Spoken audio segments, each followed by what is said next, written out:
Bismillahirrahmanirrahim. Trade allows the people to specialize in what they can do the best. Trade represents the buying and selling of the good. And the second thing which is being presented in this within this principle is the specialization. What do you mean by the specialization? Specialization means that everyone, in terms of the course of the life, we choose a profession in which we can do the best. We choose that course which is going to give us the best return. So instead of doing multiple things, we specialize ourselves while doing in one thing. And in return of that one thing, we get the money from which we can get all the other necessities which we want to have in order to maintain a sustainable living standard. So trade means the buying and selling, and buying or selling takes place in the market. So along with the interaction with the people, when we interact with the people, there is this the phenomena of the competition, and the competition results into the low price and the high quality. Whenever the quality has been improved, it tends to us to specialize in the things in which we can do the best. For example, butcher can make the meat best, so he specializes in the making of the meat, and a cobbler has specialized in the making of the shoes. A baker has specialized in the baking of things. A farmer of the wheat has specialized in the production of the wheat, and in the return they get the money, and from money they can buy all the other things which they want to have in order to have a sustainable living standard.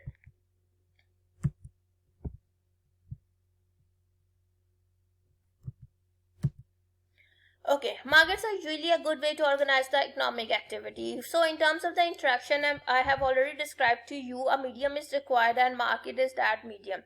Market is going to give us the place where the buyers and sellers are going to organize the economic activity, and by economic activity we mean it's the buying and the selling of the good. So a market economy is an economy that allocates the resources through the decentralized decisions. So okay, I'll tell you later. Of the many firms in the household as they interact in the markets for the goods and the services. So in contrast to the decentralized decisions, there is a centralized economy. A centralized economy is that in which the decisions are being taken on the part of the only one authority, that is the government.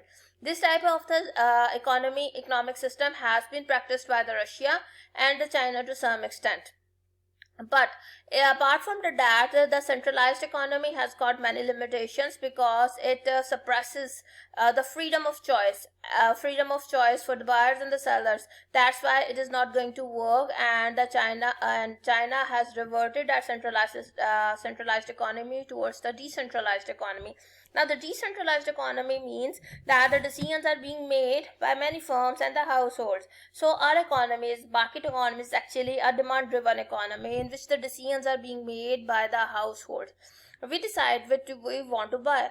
Which color we want to have, that color is being provided by the firms. The fashion which we tend to have, that the firms are going to provide it for us, and the things which we don't like, the firms are not going to provide it in the market. So a market economy, Pakistan or in the most of the world, there is the demand-driven economy. It's an economy that is going to allocate the resources by the decisions which are being made by the household, and in respect of those decisions, the decisions are made on the part of the firms in the form of the allocation of the good resources to produce the goods and the services. And how do we interact? We interact into the market for the goods and the services. Households, we decide what to buy and who to work for. The decisions are on the two way. Number one, first of all, in order to make the consumption, in order to make the expenditures, we have to earn.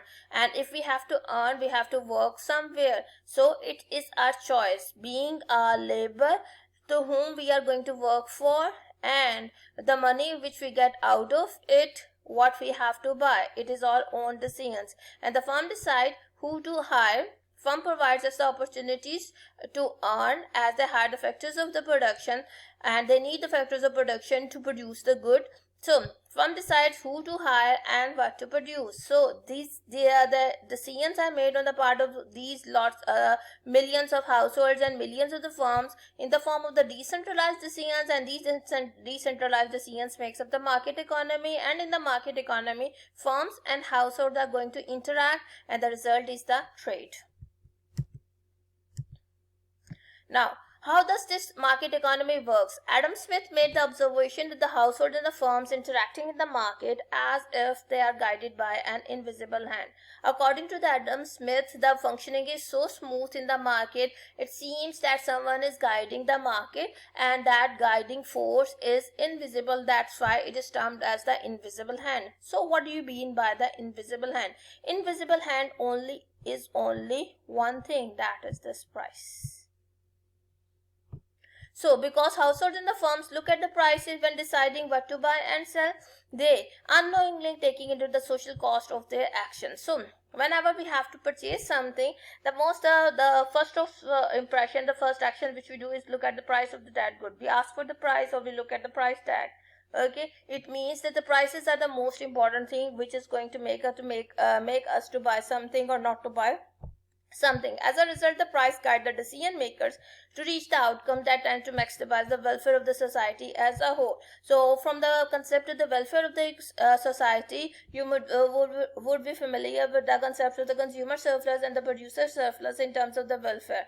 The consumer surplus is representing the welfare of the consumers, and the producer surplus is representing the welfare of the whole welfare of the producers. And by adding the consumer surplus and the producer surplus, we get the welfare of the society as a whole, in which the prices makes the important place, as the prices represents the what is the difference between the price and the willingness to pay, and what's the difference between the price and the cost of the production in terms of the producer surplus.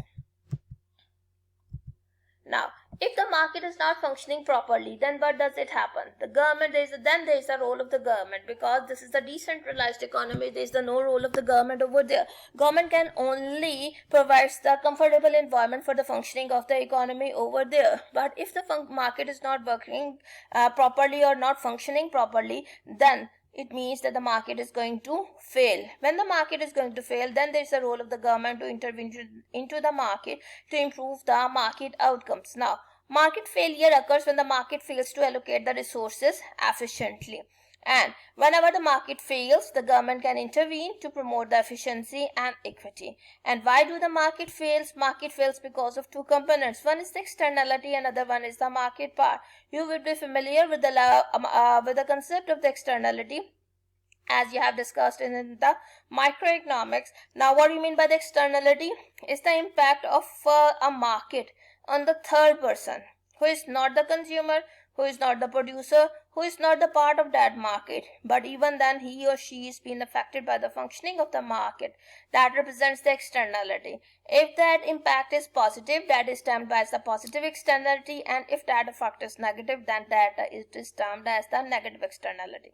And the market power is the ability of a single person or firm or a group of persons who unite and hold up the thing in order to make the things shortage, in order to make the shortage of the goods in the market. Whenever there is a lesser supply, the prices of the goods are going to increase. So the objective of these people is to increase the prices by constricting the supply of that good. That represents the market power. You would have observed in case of the sugar crisis in the last days, or even in the case of the wheat flour crisis. That was the example of the market power in case of the Pakistan. And the principle number 8 is that the standard of the living depends upon the country's production. The more the value of the goods we are going to produce, the higher will be the level of standard in our country. The less is the value of the goods which we are going to produce, the lesser will be our living standards. So living standards may be measured in different ways. Number 1, by comparing the personal income of the persons at the individual level, or by comparing the total market values of the nation production, that represents our GDP. By comparing the GDPs of the country, the more the GDP of a country is, that means the living standard of that country will be high, that country will be a richer country. So the level of the GDP of the country depends upon what? It depends upon the productivity of the country. Almost all the variations in the living standards are explained by differences in the country's productivity. And what do you mean by the productivity? Is the amount of the goods and the services produced by a worker in 1 hour. 1 hour, it means the value of the goods and the services which is being produced by a person in 1 hour. For example, a farmer in Pakistan, what is the value of the work which he is doing within the time period of 1 hour, that is his productivity. And a farmer in the Australia, what is he is doing in 1 hour of the work, what is the value of the work which he is doing within the time period of 1 hour, that is his productivity. Now the difference between two productivities, it is going to represent the difference in the living standards of these two people. More productivity you have, more income you have, high living standard you have. Less productivity you have, less income you will have, and along with the less income, lesser will be your living standard. Standard of living, it's done. And after that is the principle number 9. Prices rise when the government prints too much money. When the prices rise, that phenomena is termed as inflation. Now inflation is an increase in the overall level of the prices in the economy, and one cause of the inflation is the growth of the quantity of the money. And when the government creates large quantities of money, the value of money falls and the values of goods and services increases. So Phillips curves illustrates the trade-off between the inflation and unemployment. There is a negative relationship which I have tried to explain to you in the form of the graph.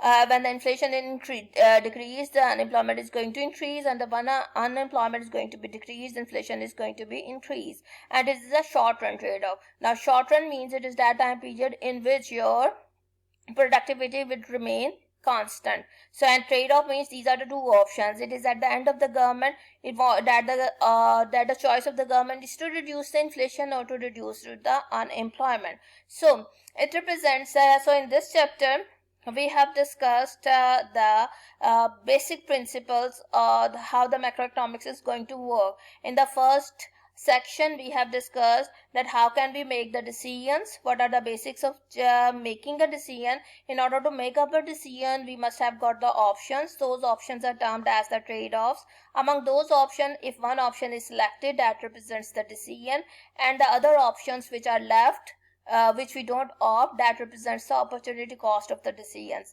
Then there was some changes in our plan of action, which means that we make according to the circumstances, we are going to make certain changes in our plan of action, and after that whenever the incentives are offered towards us, we are going to respond towards that, because of the fact we analyze the marginal benefits with the marginal cost while opting for those incentives. After that there was a scenario in which how we are able to interact with the people. In order to interact with the people, we should have a medium, and that medium is the market. So market is a medium in which the buyers and the sellers are going to interact with each other, and whenever we interact, the result is the trade, and whenever there is trade, there results in the competition, and competition always results in two phenomena. One is the prices are going to be decreased and the quality of the product is going to be the increase, which leads us towards the process of the specialization, and specialization leads us towards the generating of the more money. Now in terms of the economy, how our economy as a whole works, it depends upon the productivity of your country.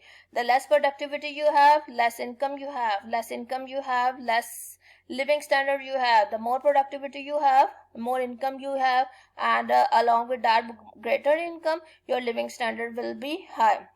And after that there is the phenomena of the inflation. It means when the government prints too much money, it is going to have a positive impact on the prices. It is one of the reasons. It is not the only reason that why the prices are going to be increased. And the relationship among the inflation and the unemployment is always negative, but that negative relationship exists only in case of the short run. So in the short run we have got a negative relationship, negative trade-off among the inflation and unemployment, that is being illustrated by the Phillips curve. Thank you.